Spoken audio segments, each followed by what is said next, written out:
This episode of Radcast Outdoors is brought to you by PK Lures, Bow Spider, and High Mountain Seasonings. Fish on! Hey, Radcast is on. Hunting, fishing, and everything in between. This is Radcast Outdoor. Here are David Merrill and Patrick Edwards.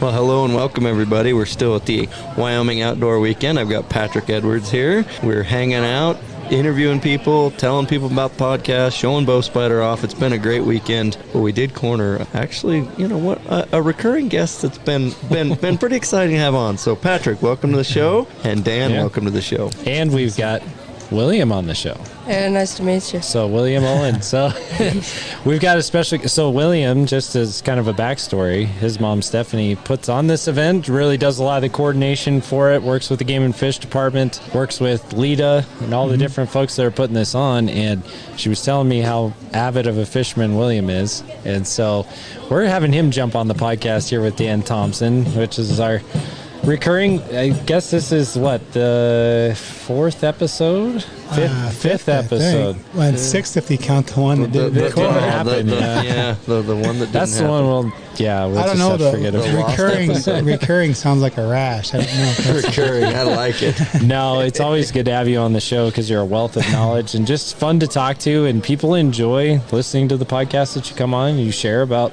large carnivores and everything else. So we thought we'd have some fun and talk about some common misconceptions.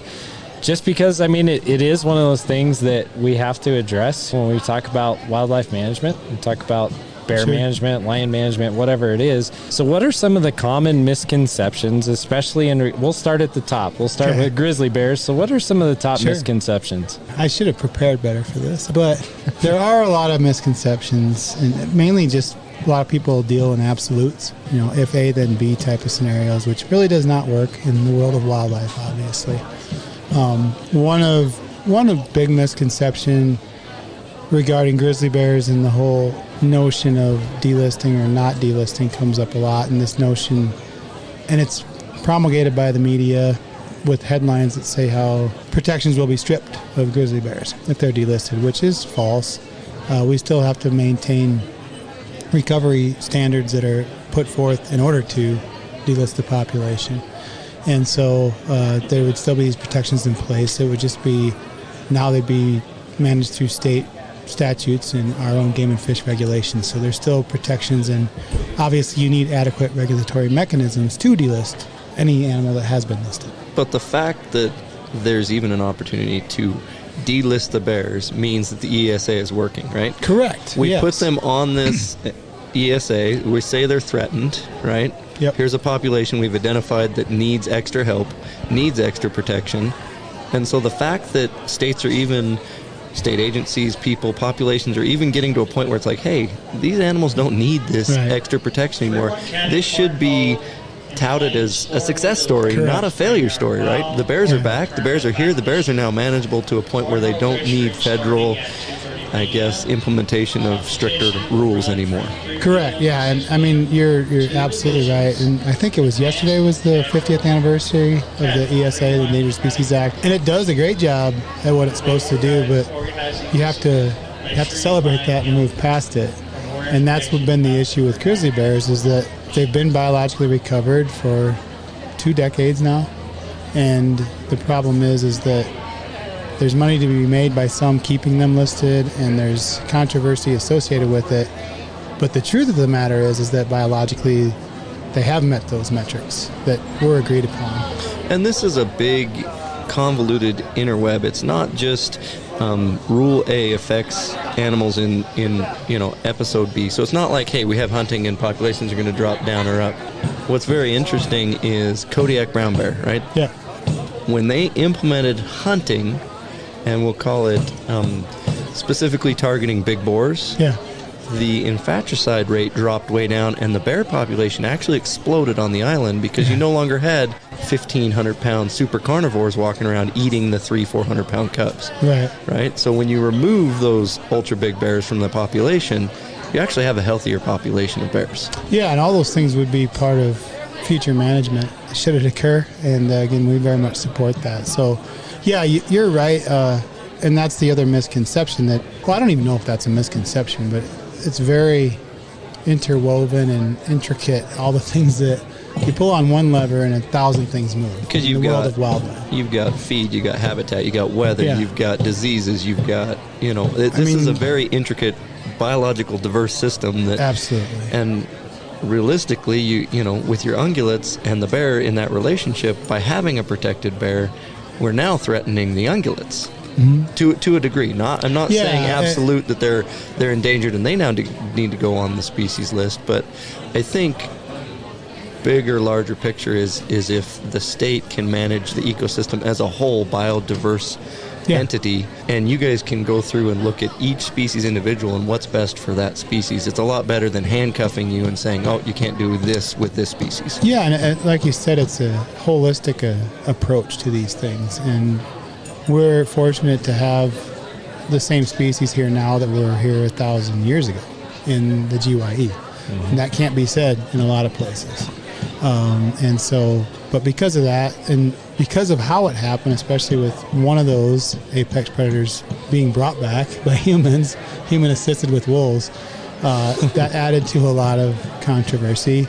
And honestly, the prey had to figure out how to deal with wolves, and then the hunters who hunted the prey had to figure out how to hunt elk. And there's behavioral and evolutionary adaptations that have occurred in the last 20 years right in front of us. And having bears expand and all these things happening at once, like you said, we see a lot of different interchanges with our ungulate populations as well. But yeah, it's extremely intricate. And then you add in weather and climate and things like that, and it makes for a tough time, that's fine. We know that going into it. I think there's a lot of people that feel it's a lot easier than that, or want to make it easier than that, and it's just simpler.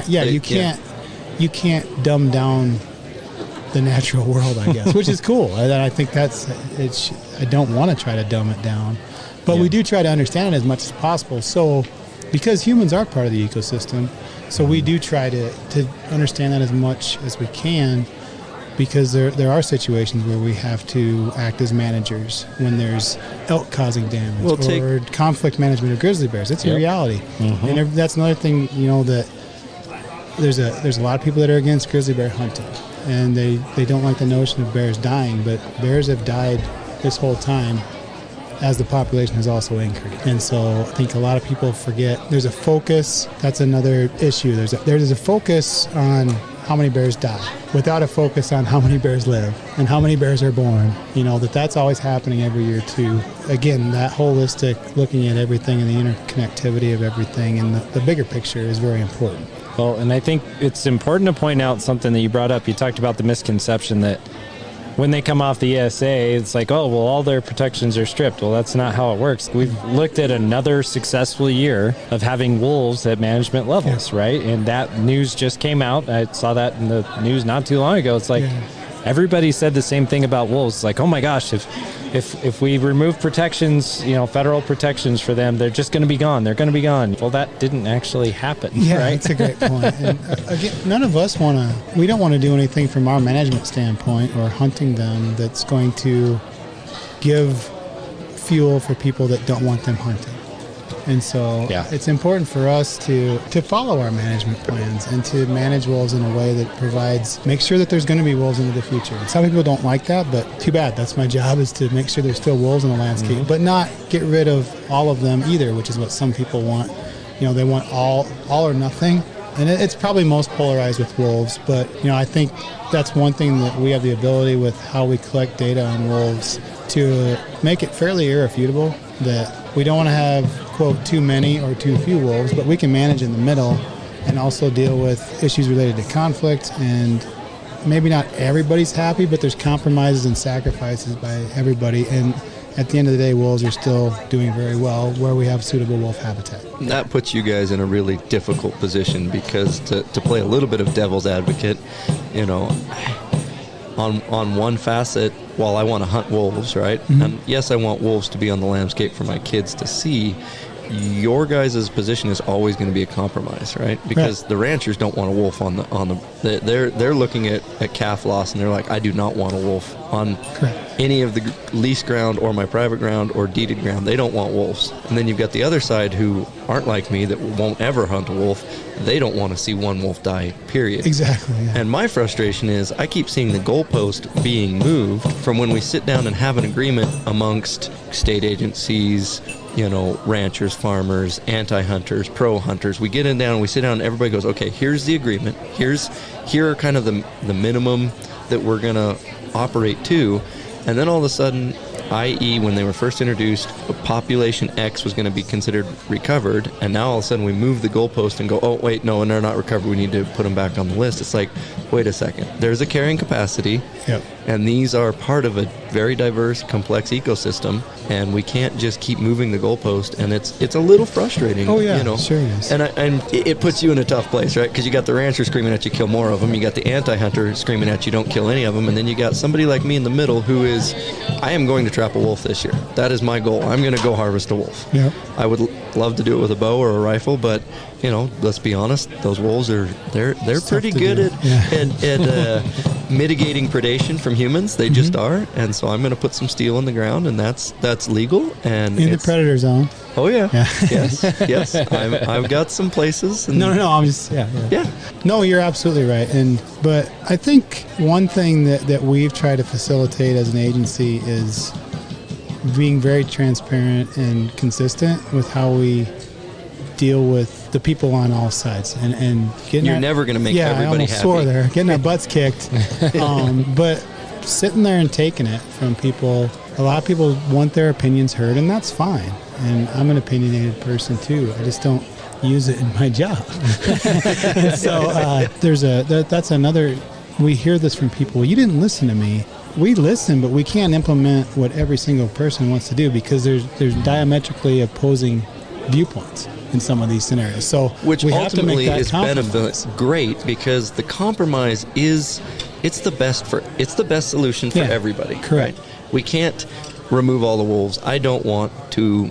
If people want to hate me for saying this, great. The ranchers are screaming. I don't want to remove every wolf from the population. Yeah.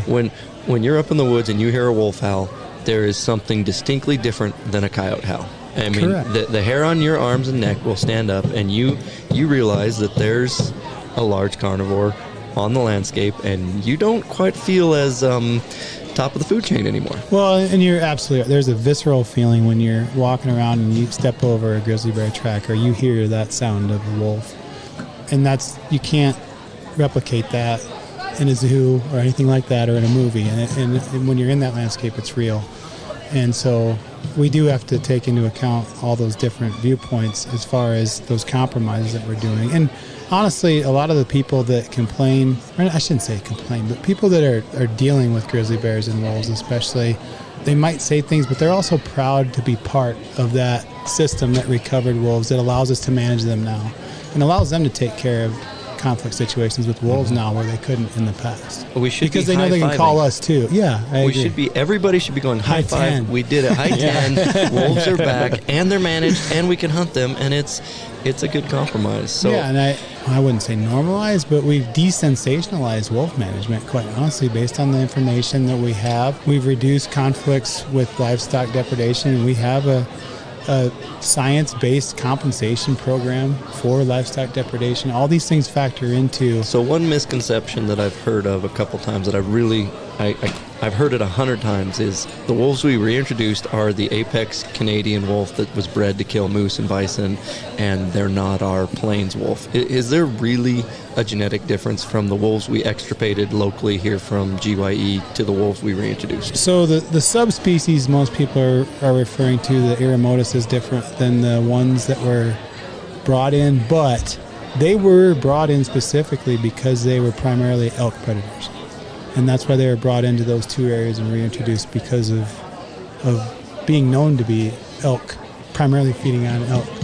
And so can't get into the full specifics, but this notion of these giant, super huge wolves from the north brought in is not really the case. I mean, there's a scientific, basically, guideline that as you move further north, the species are larger.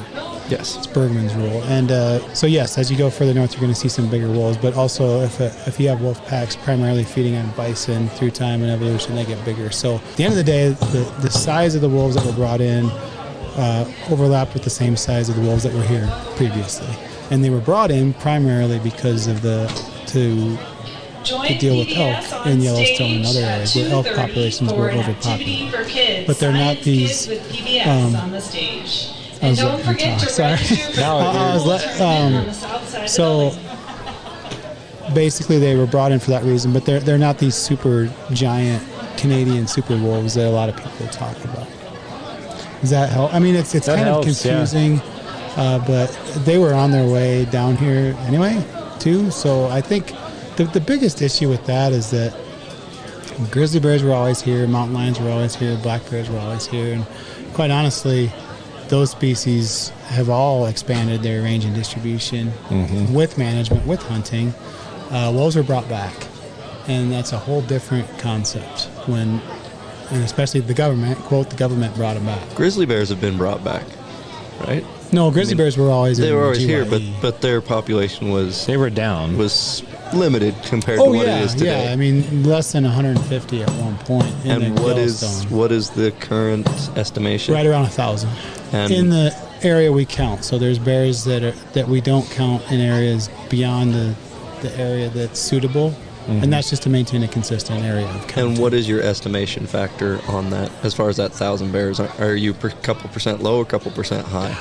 It's still conservative, but it's a lot more accurate than it was with the 4 or DNA 5 years ago. hair samples. It's basically we use the data that we've collected for decades to refine the estimator and make it more accurate. The way it was set up years ago, there was nothing wrong with it. When it was set up, it was the same method we were using with a very low density bear population. Because of the way it was set up, we knew through time as the bear density increased that we wouldn't be able to track it as well. But because we've been monitoring the population, we could use our own data. That's how science works, to update it and to be adaptable and to come up with a more reflective estimate of the population. Well, and to that point, like, factors have changed over the last few decades, right? Like, sure, the environment's changed. People have moved into new areas. Like, things keep moving and changing, so you always have to move your model and change to adapt to what's going on. Yeah, there's this notion that we're trying to pull the wool over some people's eyes, and it's really not. We're trying to have data based on science and numbers based on that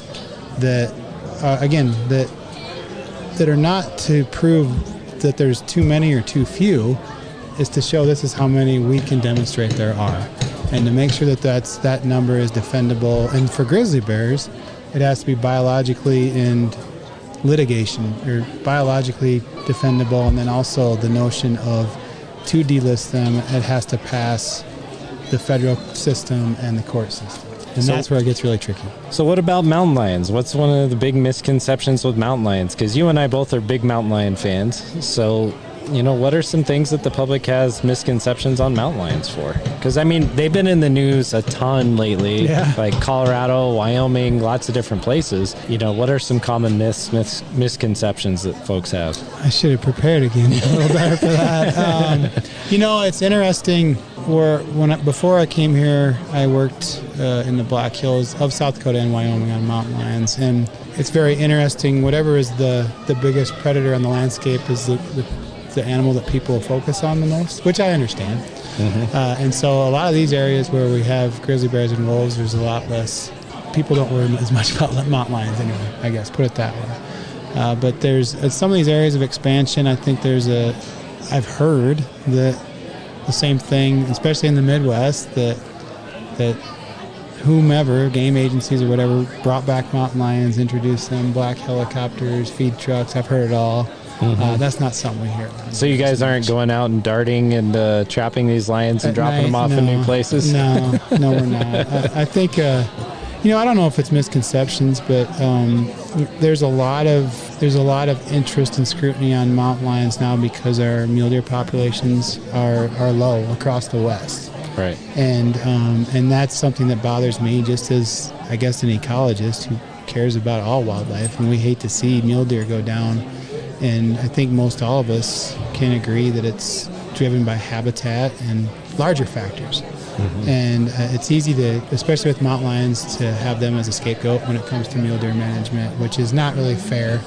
And I think we do incorporate those notions of maintaining stability or reducing mountain lion populations in areas where we feel it would promote any rebound of mule deer. But again, back to what we were talking about before, it's not as easy as that.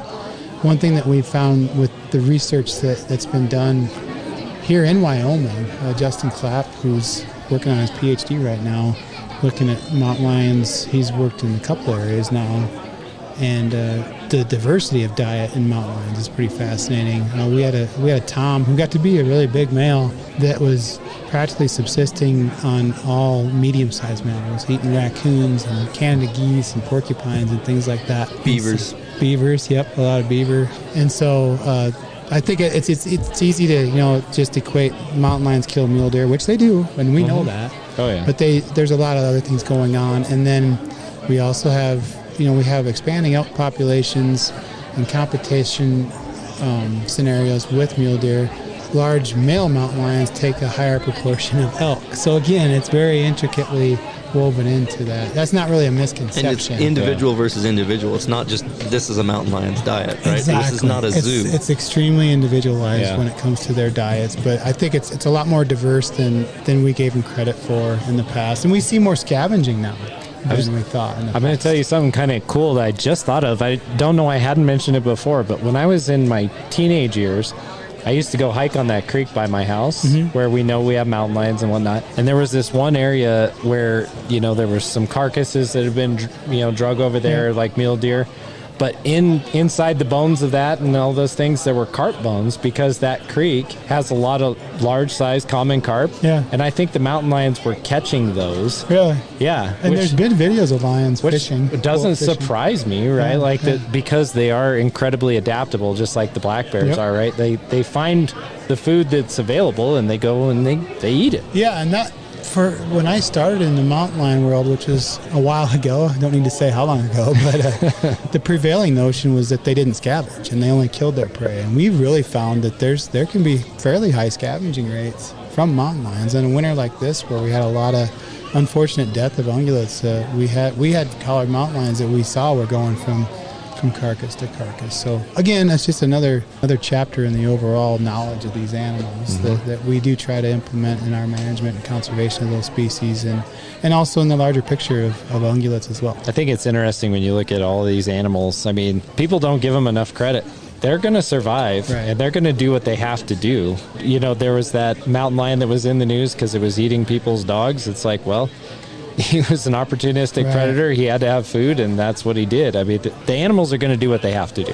Yeah, and you alluded to a fundamental problem we have as humans, I think, is not underestimating the potential of all wildlife. Now, we definitely do see some issues with species that are more specific than generalists, and that's, mule deer don't have the ability to adapt to scenarios as well as even like pronghorn will move more. Mule deer kind of stick to their area, and unfortunately that doesn't help in the long run.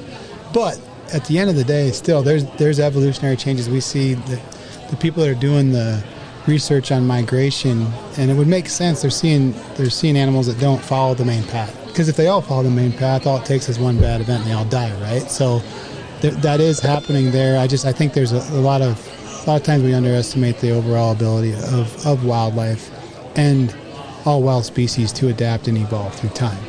Yeah. And black bears have expanded quite a bit. So black bears, mountain lions are expanding. I think one of the misconceptions I see is people don't think that would happen because there are more people on the landscape, but yet they're still expanding. Yeah, and to the point, I think that's part. So I think I mentioned that earlier, but the notion of the fact that hunting had been a component of that as well. And so you can still have hunting as a component of conservation and management and still see population rebounds, but we can also use hunting and also agency management to not promote those species everywhere. And some people don't like when I say that, but that's the reality of it. Humans are part of the landscape as well. For the long-term viability of, especially an apex carnivore, we shouldn't promote them everywhere, because if bad things happen between them and humans, that decreases the tolerance for those animals. And we're seeing it right now with grizzly bears. The longer that grizzly bears remain protected, or not protected, I shouldn't even say that term, right? As long as they remain under this federal nexus, and the fact that we can't move past that, and as bears expand into areas that even the service has said is unsuitable, we see that tolerance wane, and that's what I don't want to see. I mean, it's always going to be part of management. Again, that's why I think it's important that we hear that. You're going to say something, David, about the humans and being part of the ecosystem, and it's true. Yeah, and that's what I wanted to say is, consumptive hunters are looked at as being, the bad guy in this situation, right? But the people that are building summer homes or winter homes, ski resort homes, wherever they are, their second home, let's look at Front Range in Salt Lake or, Colorado. Humans are moving into traditional winter habitat, right? Correct. Yeah. And that, quote-unquote, non-consumptive, I buy a ski house and I drive a Tesla and I recycle, you are having an impact on deer and elk and antelope and mule deer. And it is a negative impact, especially when you pave a road up a ridge that never had human presence before, right? Absolutely. And so to sit here and thumb your nose at the wildlife hunter that's actively engaging in this ecosystem management and say, well, I don't hunt, so therefore I'm not harming wildlife, baloney. Well, you have an impact, right? Yeah. Shed hunting has an impact. Hiking and photographing into wild spaces and natures has some impact on wildlife. Absolutely. And so, I don't use the term consumptive, non-consumptive, because we're all consumptive. If you breathe, you're consuming. If you breathe air, you're consumptive. And so, yeah, I would rather there could be an understanding of the different compromises that all people are having place, and that. And I'd rather be part of the solution than part of the problem. Correct. Right? It's easy to cast stones and throw things from, apartment building on the 7th floor or something. I've heard the joke that sounds like social media. Right. Central Park needs a couple wolves. Well, but the social media thing has changed the entire world of wildlife management exponentially. For sure, yes.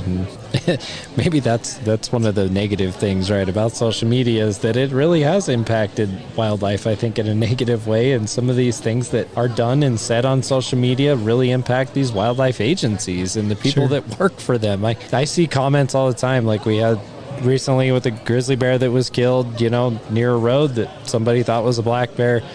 Like the comment string, I'm like, come on, folks, you got to stop. But I mean, this stuff has impacts. It doesn't matter whether you're living in New York City and making comments about it or wherever. It's having an effect. What I appreciate about you, Dan, is that you guys are out there and you're actively working with these animals to try to preserve them for us and for our kids, and to have them on the landscape so that no matter whether it's a photographer, videographer, a hunter, that we can enjoy that wonderful resource that is those wildlife.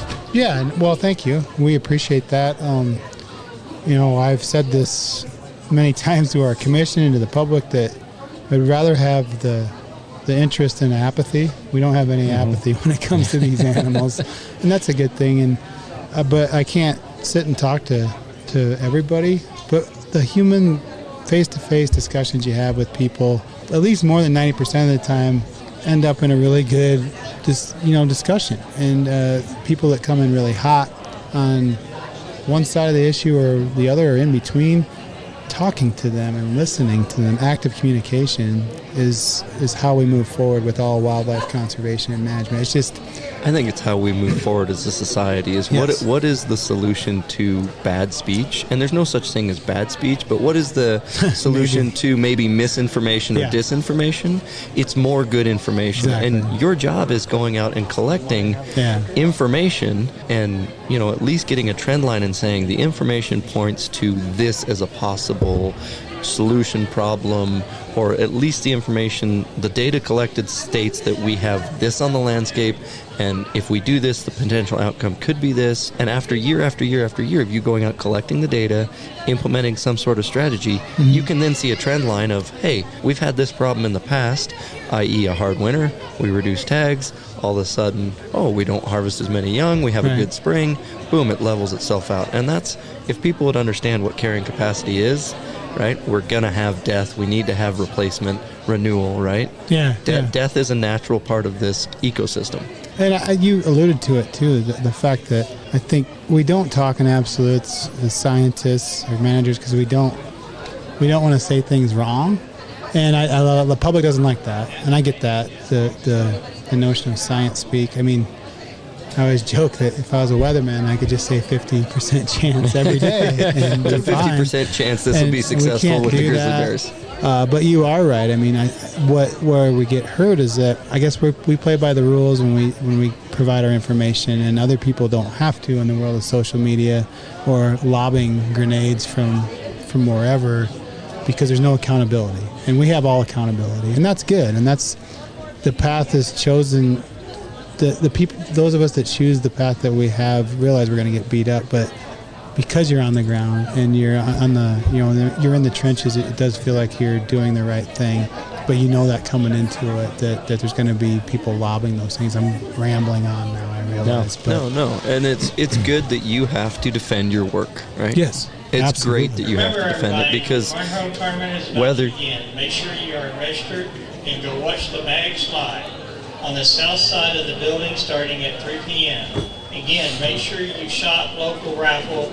Bring your receipts for merchandise lot in Fremont County between May 14th and 20th and receive one raffle ticket for every 10 spent. Raffle tickets are also available to purchase. So on any of these issues, whether you're pro or con, right, whether I'm for what you're doing or against what you're doing, you need to be able to defend what you're doing. And I agree with that. I do too. And that way we get to the best compromise that is going to please. We won't use the consumptive, non-consumptive. We'll use the pro and the cons and pros. People that are for, people are against. You got to be able to stand up there in public and say, you know what, we're going to do it this way because it's kind of a socialistic mentality. This is the best for all, but it's not the best for all humans. This is the best for the whole ecosystem. Yeah. And you get to stand up there, and I get it. You got the rancher on one side screaming you're no good and you're taking his livelihood, and you got the anti on the other side saying you're no good and you're removing bears from the population. And I've heard them say this, and this is wrong. They've said to me multiple times that they'd rather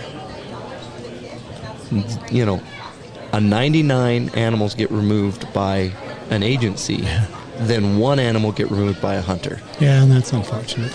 They're okay if a federal agency comes in and says, hey, we need to remove all the mountain goats in Teton because they're threatening the sheep. We're gonna gun them from a helicopter and take them out. And that was controversial, and I disagreed with it as a hunter because I've been putting in for those tags to be able for an opportunity to go after those goats.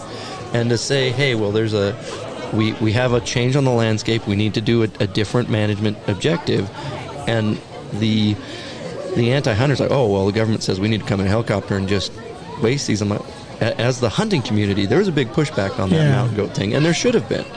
And there should be on the other side when, if it was, hey, we're gonna take species X and we're gonna wipe it out, the anti should be pushing back and the pro hunter should be pushing back and pushing game and fish to kind of that median mode, middle ground. And hopefully everybody involved can start looking at it and going, well, this is the best for this wildlife, and it's, well, it's ecology. Well, and what's I think best for the ecosystem, right, Dan? The point you're getting at is, I think, too, is that I hear it a lot, this notion that people creating mutually exclusive items that aren't. If we hunt bears, I can't take pictures of them anymore, and that's not true. If I take pictures of bears. Right, and if I take pictures, the fact that we have a harvestable segment of any population means that they are there on the landscape to be We're viewed. doing our job correctly. Yeah, and the fact that there's a huge ecotourism industry in Teton County that wasn't there a decade ago. Yep. but all those ecotourism people go buy a hamburger at Wendy's, McDonald's, or the steakhouse in Jackson. Right. And those hamburgers need protected from the grizzly bears, right? Well, I'm just saying, it's these things, the fact that, people create things that or try to make things mutually exclusive that are not. This rule of absolutes, and your job is not absolutes. Your job is far from that. Very much so. And as my phone's ringing about things, I probably need to go. No, I totally understand. So, Dan, thank you for coming on and talking about some of the common misconceptions with these large carnivores. And I just want to reiterate this one more time, but thank you so much for all that you do and your agency, your team. You guys put in a lot of hours, get called out at crazy times, and do a lot of work so that we have these magnificent animals on our landscape. So thank you for that. Well, thank you. I'm very blessed to have an amazing group of men and women in our large carnivore section that basically sacrifice everything for the wildlife that they deal with, and that makes my job pretty easy. Yeah, and we sure enjoy having you on the podcast, so thanks again for taking the time, my friend. Thank you so much. Thank you. Thanks again for listening to the Radcast Outdoors podcast. We hope that you've enjoyed the show. If so, please go to Apple Podcasts, Spotify, or wherever you're listening to this podcast and subscribe, share, and give us a 5-star rating, which really helps other people find the show. You can find all of our shows, recipes, giveaways, videos, and much more at radcastoutdoors.com. While you're there, please help support the show by purchasing a Radcast Outdoors shirt or hat. Please don't forget to follow us on Facebook and Instagram. We also have a Radcast community on Facebook called Radcast Nation, and we'd love for you to join in the conversation there. And of course, please help support our sponsors who make this show possible. Thank you again to PK Lures, Bow Spider, and High Mountain Seasonings. Until next time, get out there and enjoy the outdoors.